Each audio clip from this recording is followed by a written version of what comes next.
Assalamualaikum warahmatullahi wabarakatuh. Diceritakan, pada zaman Bani Israel, ada seorang wanita muda yang terkenal sangat cantik dan mempesona. Tubuhnya seksi menggairahkan, sehingga membuat semua laki-laki yang melihatnya, menjadi tertarik dan ingin menikmati keindahan tubuhnya. Tapi sayang, hal yang seharusnya ia gunakan untuk mendekatkan diri pada Allah Subhanahu wa Ta'ala, malah dimanfaatkan untuk mendapatkan uang dan kepuasan, yaitu dengan cara menjual diri kepada laki-laki hidung belang. Dia adalah seorang pelacur hebat, pelacur profesional dan kaya, yang terkenal di daerahnya. Wanita itu kemudian diketahui bernama Malika. Kisah ini diceritakan di dalam kitab Durratun Nasihin. Wanita itu melakukan aktivitas jual beli diri di rumahnya sendiri. Setiap hari, Malika menunggu para lelaki hidung belang yang bernafsu di atas ranjang kerjanya. Ranjang pemuas nafsunya, sengaja ia letakkan di dekat pintu depan rumah. Sehingga ketika pintu dibuka, orang yang lewat depan rumahnya, akan dengan mudah melihat kemolekan tubuh Malika di atas ranjang. Ia sengaja melakukan hal itu, supaya para lelaki yang melintas dapat melihat kecantikannya, sehingga mereka yang imannya tipis akan mudah tergoda, untuk bisa menikmati waktu bersama Malika. Konon Malika memasang tarif kencan yang sangat mahal, yaitu sekitar 100 keping dinar. Jika dirupiahkan, itu sekitar 4,8 juta rupiah. Meskipun tarifnya mahal, tapi sudah banyak laki-laki hidung belang yang menjadi korban jeratan nafsu dari Malika. Sehingga banyak orang yang mengira, bahwa kelak kehidupan Malika akan berakhir dengan tetap berprofesi sebagai pelacur. Namun siapa sangka, Allah memiliki takdir indah lain untuk Malika. Di mana akhirnya Malika mendapatkan momen luar biasa, yang kemudian bisa mengubah seluruh hidupnya 180 derajat dari sebelumnya. Malika akhirnya mendapat hidayah dari Allah, dan mendapatkan suami laki-laki soleh dari kaum Bani Israel. Dan dari pernikahannya, Malika dan suaminya dikaruniai 7 anak laki-laki soleh, yang semuanya diangkat oleh Allah Subhanahu wa Ta'ala, menjadi nabi di kalangan kaum Bani Israel. Pemirsa yang dirahmati Allah, sebelum kita lanjutkan, izinkan saya meminta dukungan pada semua pemirsa, untuk like, subscribe dan share video ini, supaya channel ini bisa berkembang dan bermanfaat untuk banyak orang. Dan jangan lupa, tekan tanda loncengnya, supaya bisa mendapat informasi terbaru lainnya dari channel ini.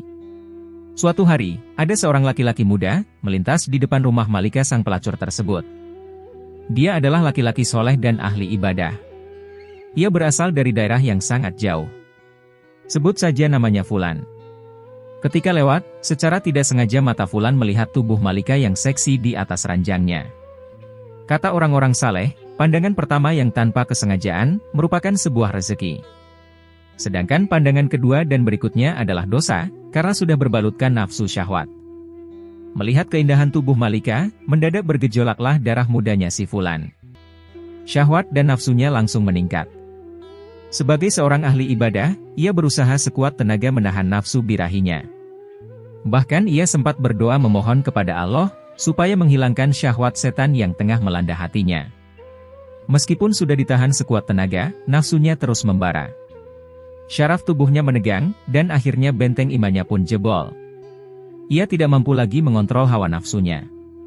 Ia kemudian mencari tahu, bagaimana caranya supaya bisa menikmati malam bersama Malika, yang ternyata tarifnya sangat tinggi, yaitu senilai 400 keping dinar. Fulan tidak punya uang sebanyak itu. Lalu ia mencari cara supaya bisa mendapatkan uang untuk membayar tarif tidur bersama Malika. Akhirnya Fulan berusaha keras untuk bisa mengumpulkan uang. Ia juga menjual semua barangnya, termasuk pakaian yang ia bawa. Dari hasil penjualan itu, ia berhasil mendapatkan uang yang cukup untuk membayar kencan dengan Malika. Dengan mantap dan yakin, Fulan mendatangi rumah Malika. Sesampainya di sana, pegawai Malika menyuruhnya membayar dulu uang tarif layanan. Tapi ternyata malam itu Fulan belum bisa menuntaskan hasratnya pada Malika, karena ia harus menunggu giliran, mengantri bersama puluhan lelaki yang lain, yang mempunyai niat yang sama. Kemudian pegawai Malika menyuruh Fulan untuk pulang dulu, dan kembali lagi besok sesuai jadwal yang telah disepakati. Tepat pada waktu yang telah disepakati, Fulan kembali mendatangi Malika. Saat itu Malika sudah berhias rapi dan cantik, ia duduk menggoda di atas ranjangnya. Fulan kemudian masuk ke dalam, dan duduk di samping Malika di atas ranjang kerjanya. Mereka berdua saling diam, tanpa obrolan, kemudian Malika berinisiatif menggulurkan tangannya. Tangan Malika hendak meraih tubuh Fulan. Belum sampai jari jemari lentik Malika menyentuh kulit Fulan, tiba-tiba Fulan merasa sekujur tubuhnya dingin seperti disiram air es. Tubuhnya menggigil, hatinya terguncang, rasa bersalah dan ketakutan hebat, tiba-tiba menyelimuti tubuh Fulan. Imannya yang nyaris hilang, tiba-tiba kembali lagi. Ia merasa seluruh ibadah dan amal baiknya selama hidup hancur dalam hitungan detik, ketika ia bersama Malika. Ada sebuah kekuatan dahsyat, yang tiba-tiba membuat hatinya ketakutan. Menyadari ada sesuatu yang aneh sedang terjadi terhadap Fulan, Malika si wanita pelacur itu pun kemudian bertanya. "Kamu ini ada apa, kamu sakit ya?" kata Malika. Fulan masih terdiam, kemudian ia menjawab. "Aku takut pada Allah. Aku takut. Biarkan aku keluar saja dari kamar ini dan pulang." Malika mengerjitkan dahinya. Ia kaget dengan jawaban Fulan. Dengan emosi, Malika pun membentak. "Semua laki-laki sangat menginginkan apa yang kamu dapatkan hari ini. Bahkan mereka rela antri lama demi mendapatkanku. Aneh sekali kamu ini kenapa sebenarnya?" Tubuh Fulan menggigil, kakinya ia lipatkan ke depan dadanya. Detak jantungnya bertambah kencang. Ia kemudian berkata, "Aku sangat takut pada Allah, aku takut Allah murka. Uang yang sudah kubayarkan tadi, silahkan kamu ambil saja. Itu halal buatmu. Tapi izinkan aku keluar dari sini." "Apa kamu sama sekali belum pernah melakukan hal seperti ini?"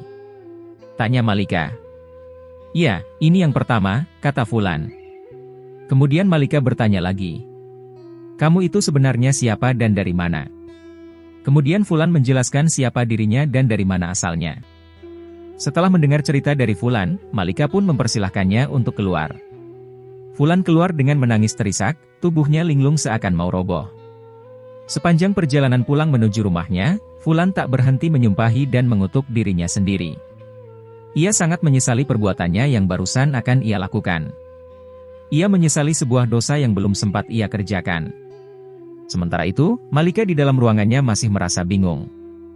Ia masih teringat kondisi pria yang sangat menyedihkan itu, pria pertama yang menolak tidur dengannya.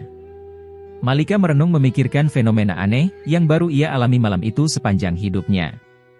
Tiba-tiba tubuh Malika bergetar dan muncul perasaan aneh dalam hatinya. Malam itu ia merasa menjadi sangat hina, kepercayaan diri, kebanggaannya sebagai pemuas nafsu laki-laki, seketika runtuh. Dalam hatinya Malika berkata, "Ya Allah, laki-laki itu baru pertama kali mau berzina, tapi ketakutannya, seakan-akan ia sudah berzina jutaan kali. Seakan-akan dosanya paling banyak sejagat raya. Sedangkan aku sudah begitu lama, sudah bertahun-tahun telah melakukan dosa zina, tapi tak sedikit pun ada rasa takut terhadap murkamu. Padahal laki-laki itu yang ditakuti adalah Engkau, Tuhan yang kusembah juga. Seharusnya, rasa takutku kepada Tuhanku lebih besar dibandingkan ketakutannya," kata Malika. Malika terdiam. Tiba-tiba air matanya menetes dari sudut matanya, yang semakin lama, air mata itu menjadi seperti anak sungai. Malika menangis sejadi-jadinya. Dan bekerjalah takdir Allah. Wanita yang seumur hidupnya menjadi pelacur itu, telah ditakdirkan mendapatkan hidayah pada malam itu. Malika kemudian menutup pintu rumahnya rapat-rapat, ia menguncinya dari dalam. Kemudian ia bersuci sebisanya, lalu mengganti pakaian seksinya dengan pakaian sopan, sederhana. Kemudian ia mulai beribadah. Sebuah amalan yang sudah ia tinggalkan bertahun-tahun lamanya. Malika benar-benar bertaubat, menyesali, dan meratapi dosa-dosa di masa lalunya, dan ia meminta ampunan kepada Allah. Malika duduk beribadah sepanjang malam. Setiap hari, hal itu dilakukan dengan sungguh-sungguh, dengan mengharapkan ampunan Allah. Tidak terasa, pertemuannya dengan Fulan laki-laki saleh sudah lewat setahun. Diam-diam Malika selalu ingat kepada Fulan, yang ia temui tahun lalu. Malika sering berpikir, jika saja aku mendatangi Fulan, mungkin saja si Fulan mau menikahiku. Sehingga, aku dapat belajar agama, dan Fulan akan menjadi pendorong dan penyemangatku, untuk beribadah kepada Allah Subhanahu wa Ta'ala. Setelah menimbang dan berpikir lama, Malika yang sudah berubah menjadi wanita solehah, memutuskan untuk mencari si Fulan. Ia masih ingat alamat yang pernah disebutkan Fulan beberapa waktu yang lalu. Akhirnya, pergilah Malika mencari alamat Fulan. Ia pergi dengan membawa harta dan beberapa pembantunya. Dengan semangat dan iman, mereka pun berangkat melakukan pencarian. Setelah sampai di kampung yang dituju, Malika lalu bertanya kepada warga yang dijumpainya tentang keberadaan Fulan. Kemudian ia memperoleh informasi di mana rumah si Fulan, laki-laki soleh yang ia cari itu. Sesampainya di rumah Fulan, diucapkannya salam. Kemudian keluarlah si Fulan, ia membukakan pintu rumahnya, dan mempersilahkan para tamunya untuk masuk. Fulan belum sadar siapa yang datang, karena Malika pada saat itu memakai cadar. Sedangkan para pembantu yang bersamanya, Fulan belum pernah mengenali mereka sebelumnya. Malika kemudian membuka cadar, penutup wajahnya supaya Fulan mengingatnya. Dan benar saja, meskipun setahun telah berlalu, ternyata Fulan masih mengenalinya. Setelah melihat yang datang adalah Malika, si pelacur yang terkenal itu, tiba-tiba tubuh Fulan kembali menjadi dingin. Fulan teringat peristiwa percobaan zina pertama dan terakhirnya, dengan wanita di depannya itu. Rasa bersalah, rasa takut yang sudah berusaha ia hilangkan selama setahun terakhir, tiba-tiba datang lagi. Bagi Fulan, perjumpaannya dengan Malika tahun lalu, itu membuatnya trauma, dan lebih menakutkan, daripada berjumpa dengan singa lapar. Kenangannya di masa lalu itu membuat tubuhnya menjadi lemas lunglai, tubuhnya kembali bergetar hebat, keringat dan air matanya bercucuran. Tiba-tiba, si Fulan menjerit histeris, memohon ampunan pada Allah. Fulan si ahli ibadah itu berteriak sangat kuat, saking kuat suaranya, sehingga nyawanya pun ikut keluar. Fulan pun akhirnya meninggal dunia. Kematian Fulan, tentu saja membuat Malika sangat terpukul dan bersedih hati, ia pun menangis. Kemudian ia melakukan ibadah dan berdoa. Dalam doanya, ia berkata, "Ya Allah, sesungguhnya aku berangkat ke sini untuk bertemu Dia, demi sebuah niat suci dan mulia untuk mendekatkan diri kepada Engkau, ya Allah. Tetapi Engkau lebih mencintainya dan menginginkannya kembali kepadamu." Tangis Malika pun pecah, air matanya tumpah.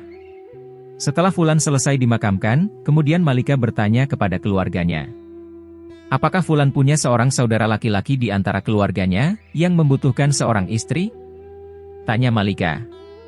Kemudian orang-orang di situ menjawab, "Ya betul, Fulan masih punya saudara laki-laki. Orangnya juga sangat soleh, tapi dia melarat, miskin tidak punya harta." Kemudian Malika berkata, "Oh ya, tidak berharta dan miskin bukanlah sebuah masalah bagiku. Aku ini wanita kaya, aku berkecukupan harta. Yang terpenting suamiku nanti, bisa membimbingku untuk mendekatkan diri kepada Allah." Kemudian saudara si Fulan, si ahli ibadah itu dilamar oleh Malika. Mereka pun kemudian menikah. Dan Allah Subhanahu wa Ta'ala memberikan kebahagiaan bagi rumah tangga mereka. Bahkan dari pernikahannya, mereka dikaruniai 7 orang anak laki-laki. Dan sebuah hal yang luar biasa, Masya Allah, semuanya atas takdir Allah. Ketujuh anak mereka kemudian diangkat oleh Allah, menjadi nabi-nabi di kalangan Bani Israel. Sebuah anugerah besar, sebuah barokah dari taubat yang bersungguh-sungguh. Ini adalah pelajaran penting bagi kita semua, untuk tidak memandang rendah orang lain. Yang mungkin saja hari ini, ia adalah orang ahli maksiat, penuh dosa. Namun siapa tahu, besok pagi orang itu mendapat hidayah dari Allah, kemudian bertobat, lalu menjadi ahli ibadah dan menjadi kekasih Allah. Wallahu a'lam bishawab. Pemirsa yang dirahmati Allah, demikianlah kisah seorang yang dulunya menjadi pelacur, dan setelah bertaubat dan menikah dengan orang saleh, dikaruniai 7 orang anak laki-laki, yang kemudian semuanya diangkat oleh Allah menjadi nabi di kalangan kaum Bani Israel. Semoga tayangan ini bisa menjadi tauladan baik bagi kita semua. Amin ya Rabbal Alamin.